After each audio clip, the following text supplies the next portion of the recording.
সংস্কার সংস্কার করে যারা মাইকের হর্ন ফাটিয়ে ফেলায় তাদের মুখ থেকে এমন সংস্কার বাংলার মানুষ আশা করে নাই।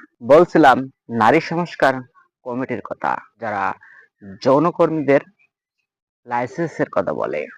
হোটেলে অবশ্যই বিভিন্ন দিন যাবৎ হয়তো বিভিন্ন হোটেলে অভিযান চালিয়ে পুলিশি অভিযান চালিয়ে যৌনকর্মীদেরকে আটক করেছে, এমন খবর বাংলার দেশের নিউজ চ্যানেলে অহরহ। হোস্টেলের লাইসেন্স নিয়ে যৌনকর্ম অভিযোগে পুলিশের অভিযান চালিয়ে যৌনকর্মীদেরকে গ্রেপ্তার করছে। কিন্তু এই নারী সংস্কার কমিটি যৌনকর্মীদেরকে লাইসেন্স দিয়ে তাদের কর্মমর্যাদা দিতে দেওয়ার জন্য সংস্কার কমিটি গঠন করছে, তাদেরকে লাইসেন্স দিচ্ছে। তারা তো বুক ফুলিয়ে হোটেলে তখন যৌন কাজ করতে পারবে, এমন কাজ বাংলার ইতিহাসে 50 বছরেও কখনো হয় নাই। যেটা এই মাইক ফাটায় যারা সংস্কার সংস্কার করে চিল্লাইতেছে, তাদের কাছ থেকে এমন সংস্কার যাতে কখনো আশা করা নাই।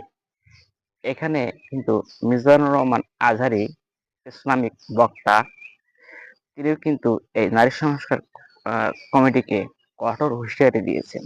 সংস্কার সংস্কার করে যারা কথা বলে, তারা তো এমন সংস্কার তো আশা করে নাই। নারী সংস্কার কমিটি যেসব সমস্ত মহিলাদেরকে আহ কমিটি করা হয়েছে, সে সমস্ত মহিলাদের দেখলে আপনাদের কি মনে হয় সেটা আপনারা কমেন্টস বক্সে একটু লেখালেখি করতে পারেন। তাদেরকে আম, কপালে লম্বা লম্বা বড় টিপ, তাদের মধ্যে কত হিজাবি মহিলা নাই, তারা নারীর অধিকার সম্পর্কে কি বুঝবে?